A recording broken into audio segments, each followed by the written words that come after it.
welcome to the second annual Alaskan Jeep Jamboree. Sue's our local coordinator. She put all this together, so if there's any complaints, please get a hold of her instead of me.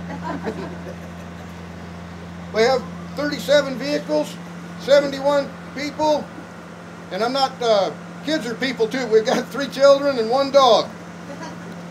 We're representing 10 states, England, and Austria. Absolutely no alcohol on the trails. We'll save that for tonight when we get in. We tread lightly, stay only on the designated trails and roads, respect the wildlife and the environment. Don't litter. If you see any litter out there, pick it up and bring it home. We'd like to leave Alaska better than we found it, and it's already as beautiful as it can get. That's it. It's taken us 24 hours to get here. Lots of talk, lots of promises. Okay, we'll be with you in a minute. And this is it. We're off on the trail. Jeep Trek Alaska, 1997.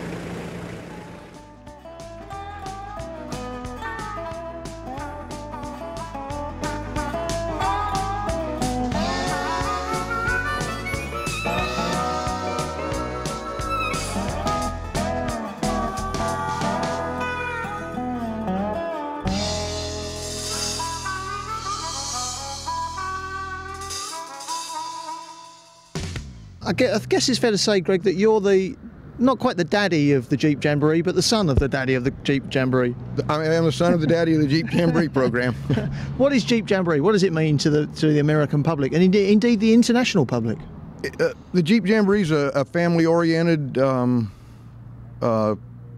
recreational ride. We're not a race. We're not mud boggers. We're not monster trucks. It's just recreational four-wheeling for the family. Mm-hmm. And you do it everywhere from here in Alaska to the States, obviously. Any other countries around the world? We're starting to do some stuff in Australia, and we've got a trip lined up in Mexico this year. What about Britain? Any chance of maybe you guys getting over to our neck of the woods? We looked at some stuff in Scotland, Hadrian's Wall. All right. It looked real prospective. Okay, I think Scotland's still in Britain, but we're not sure about that anymore. So listen, what you see people from all walks of life, kind of the professional guys almost, then the guys like us who are on the fringe, the journalists, and you see members of the public. What are the big mistakes? What are the biggest mistakes people make when they go off-roading? If somebody's gone out and bought a Jeep, Cherokee or a Wrangler, where do they go wrong the first time they go out into the wilds? Most people go wrong with speed and power. You can do most trails in low range, first gear, but people get scared and they want to get more power and they spin their wheels, they get to jumping and hopping, or if they just relax and let the vehicle do the work, they'd find they can go a lot more places without doing any damage to the vehicle. Yeah, and I mean, do you find that people are a little bit too adventurous and that they take too many chances? Should they be going in convoys, for example? I know yesterday we got stuck.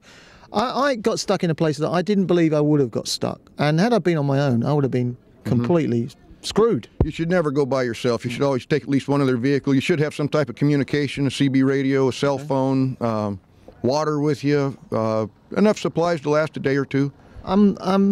Please don't think I'm flippant when I'm saying this, but what about a few cans of beer along the way? I'll tell you why I asked. You know, if you think of the way that the sailing fraternity operate, you know, the yachties, they're always there with their case of beer, and there's other sort of recreational activities. Beer is an essential part of it. What about in four-wheeling? It doesn't add anything to four-wheeling. It makes it a little more dangerous, and like I say, for our program in particular, it's a family event, and we just don't need to drink. The reason I ask is that you said specifically yesterday, hey guys, you know, in the daytime, forget it. In the evening, that's the time to do it, and that's the message maybe that we should put across. Right. In the evening when you get in, that's fine. Yeah. You know, I'm not against anybody having a beer in the evenings once you're in. It just adds danger to the trails. It's unnecessary. Sure. And how good are these vehicles, these Jeeps? I mean, I know you're not exactly. You think I might be partial? Well, you tell us. I mean, you must have tried other vehicles. Just how good are the Cherokees and Wranglers? Chrysler furnishes me a vehicle, and I put 40,000 miles on a Grand Cherokee, and it was probably that 40,000 miles, 20,000 was off-road, and it's never been to the shop for anything but routine service. That's good. The shop, we call that the garage. The garage. The shop is where you go and buy a pint of milk. Okay. You call it the garage. The garage. It hasn't had to have any repairs. Okay. And tell us, come back to the start of the Jeep Jamboree. How did it get off the ground? It was started as a fundraiser in Georgetown. It was the community just needed funds for like the Rotary Club, and they started it, kept it locally based, all the lunches, dinners, and everything. So it was a community fundraiser, and it was fun for everybody to do. And from there, it's just snowballed and progressed, and we still keep it in small communities like Hatcher Pass here. Look at the boost we're giving this gas station this morning, and the local Mother Lode Lodge did all the meals and stuff. Yeah, so you're putting money into these local communities that otherwise certainly we wouldn't be here, would we? Spending our money, drinking their beer in the evening, after the driving. And the other thing you said to us was, I thought, a great line yesterday when you talked to us about the litter. What's your official message on that one? Pick up anybody else's litter you see out there and leave the trails better than you found them. If we can keep leaving things better, we'll keep trails open. So if we leave them worse, they're going to close them on you. So don't just pick up your own litter, pick up other people's litter. Pick up the other litter too. That's a good way of looking. And if everybody does that, there won't be any litter to pick up. I've done the Jeep Jamboree about 5 years ago. I think it was the 40th anniversary one in the States. Of course, the Rubicon, which is the premier trail. Yeah, absolutely. And I think one or two of those little Japanese 4x4s tried that once, didn't they, without too much success? There's been a lot of them in there. There's been a lot to go in there with success too, but there's been a lot that don't get past the first bowl or Spider Lake too. And what do you think of our very own British Land Rovers? They're a good vehicle. Great. Any others sort of stick in your mind? I know that you're, as you said, you're not entirely impartial, but any others that you admire from a distance? No, not really. I'm pretty much the Grand Cherokee's pretty much converted me. Right. The TJs for the Rubicon are unbeatable. Right. So you're a Jeep guy. I'm a Jeep guy. Thanks a lot. Thanks, Thank you. Cheers. All right.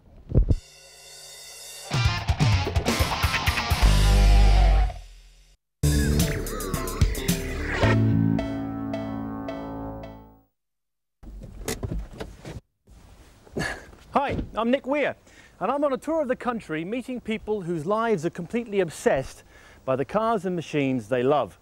Today, I'm here to meet Brian May, who's completely obsessed with Bristol cars.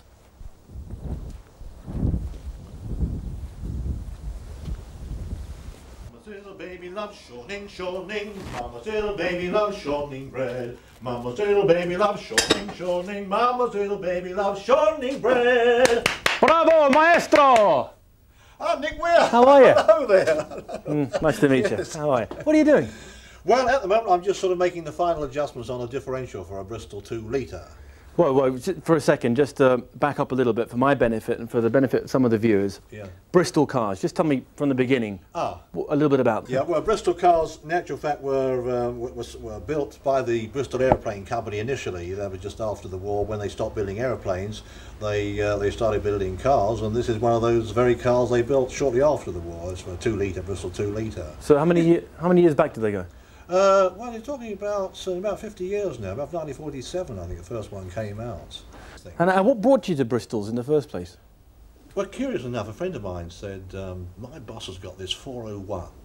A Bristol 401. I said, what's that? Well, he said, it's a 100-mile-an-hour car and it's all aluminium. I said, how much is it? I've got to have it. Because up till that time, I had cars that, well, a lot of the time they would never break the speed limit. That's how they were, and they were always fighting a battle against rust. So I mean, it was the perfect car for you. Absolutely. Can you show me around a little bit of your collection? Yeah, I'll be happy to. And wash your hands before you yes. touch me.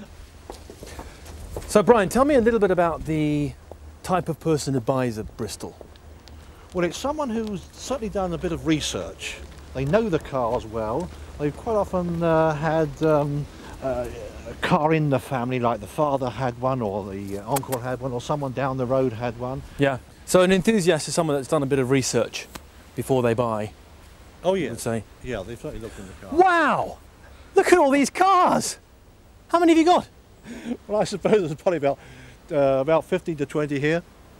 Is this what you call the graveyard? That's what I call the graveyard. And how do you get so many of them? Well, I've picked them up all over the place, Nick. You know, I've been to America for them, been to Norway, France, and all over the country. And a lot of these cars were cars that people started to restore and then let go, or otherwise they were damaged cars or caught fire or something like that, you know. So you use these for spare parts, Yep, or, I do, or you're going to actually restore some of them? Well, some of them might be restored, but a lot of them I use them as spare parts. Well, this field is full of Bristols. Brian, I can't believe that any one person can have so many of a rare car. But that's not all. Come with me, Nick. And then, you know, the last 20 years or so. It's a labour of love, isn't it? To some extent, yes, but I mean, it's also my living as well, you know, so... I can't believe this. Brian, I mean, at the beginning of the day, I'd never seen a Bristol in my life. Now I'm sick of the sight of them. Does anybody else own a Bristol in England? I think so, yeah. I hope You are the Bristol Owners Club. Well, you could be another owner, Nick. So I've got a few cars here I think that would suit your height and size. I might think about it, really. Now that is a magnificent machine, isn't it? Yes, this is the What can you Bristol say? Foil oven.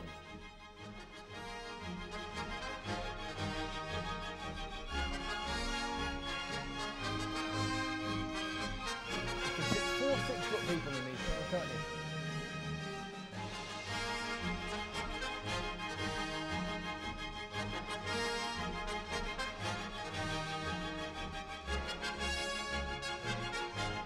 It's got a unique feel about it, absolutely. I like it very much.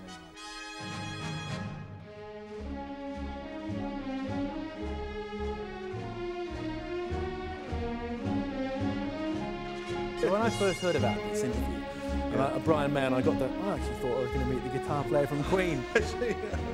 I'm disappointed you can't. Oh, well, never mind, never mind. Brian, I just love it, cool, yeah.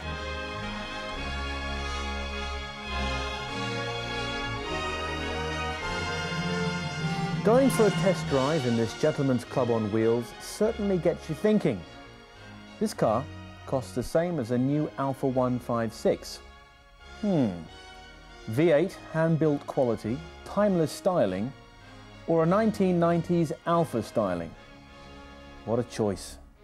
What am I going to do?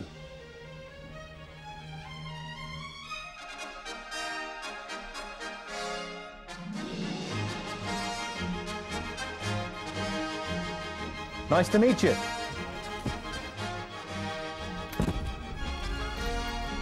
Listen to that gorgeous V8 rumble.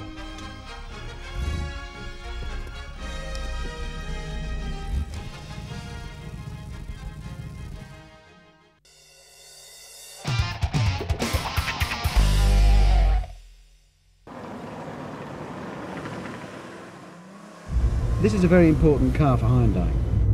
The coupe did very well for them, establishing them in the mainstream market. This is going to have to do the same in the fleet in the executive sector. And in this, the V6 version, it's what, a penny under £19,000. And if you look around it, you have definitely got £19,000 worth of car here, no doubt about it.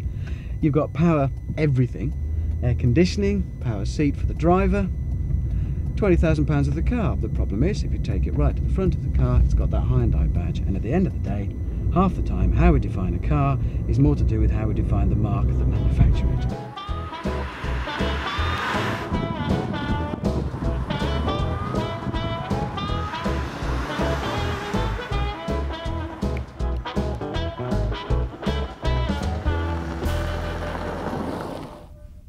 This dome-shaped boot gives the car quite a stately look from the rear. The shape of these rear lights echoes those at the front as well. And that's about it, really. There's nothing else at the back. That's, well, yeah, there is. There's this. It's, I think they call it Americana, and it's a bit like what happens when the Japanese try and make Harley Davidsons. Sort of, I don't know, maybe if it, no, I don't know. Maybe it'll just come off altogether and then I can leave it. Well, there's nothing wrong with Americana. I just don't know if this is the right place for it.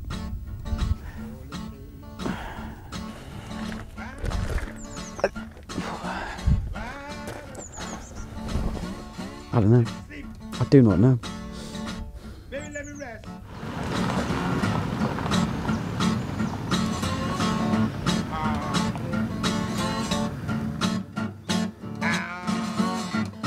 Yeah.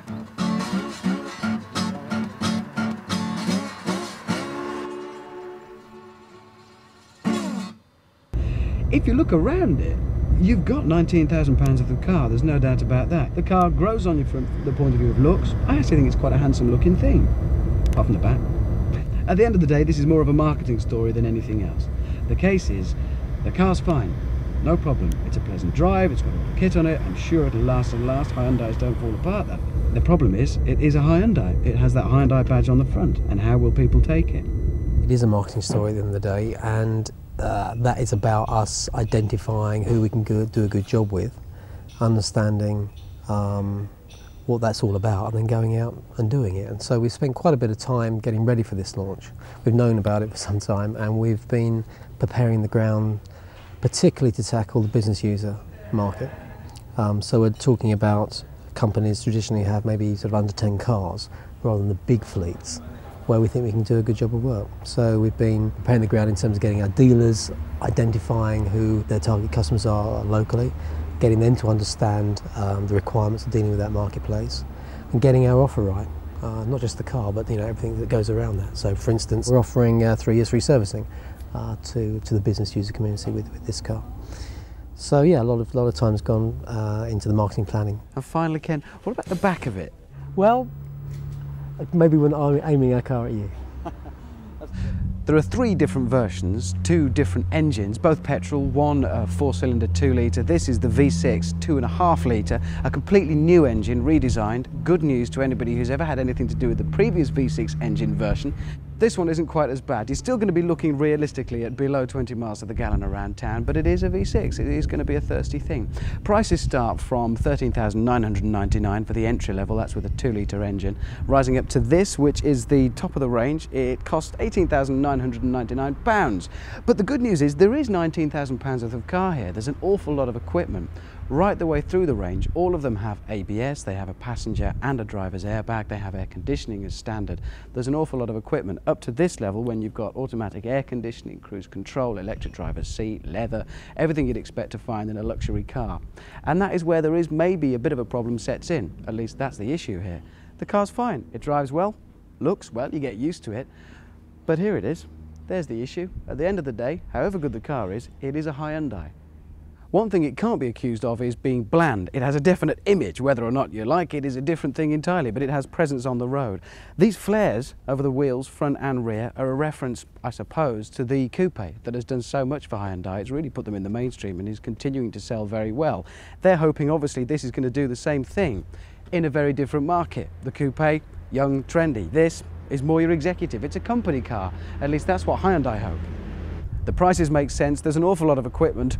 It makes sense as a package. Whether or not people will buy it, that remains to be seen. It is a Hyundai after all. And those looks, well, I like it, I do. Or do I? Hang on.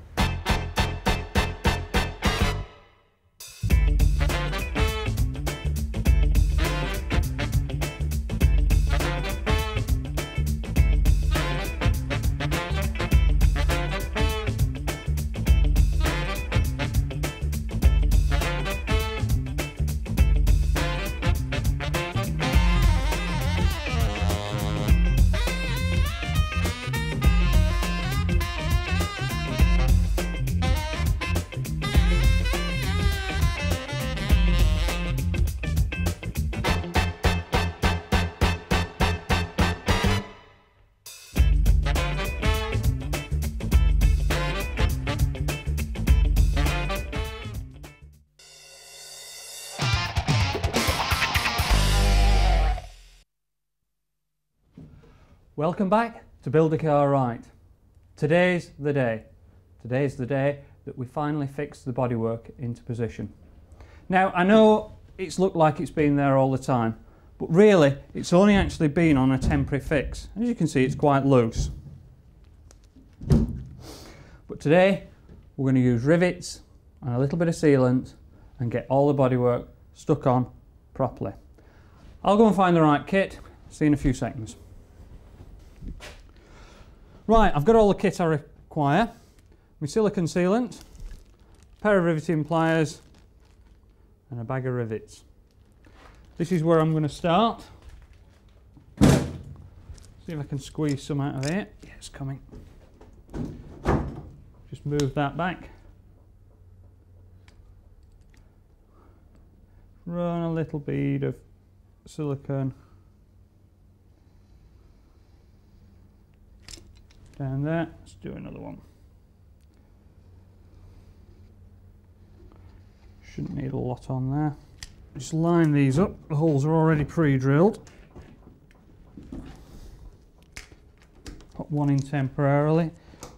In fact, what I think I'll do, put them all in temporarily so we know in the right place.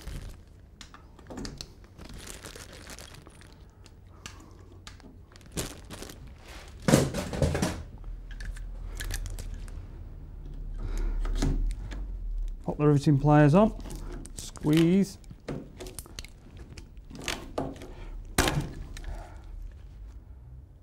Lovely. Right, that's all these rivets put in. Just clean off the excess silicone with a rag. Now, I think we'll go and fit the roll bar to the rear of the car. This is it. This is a roll bar, very nicely chromed, very pretty. However, it is an important safety feature. If you just happen to be doing something exceptionally stupid with the car and flip it onto its non-existent roof, this is going to save your head. So I'm going to make sure it's put on properly.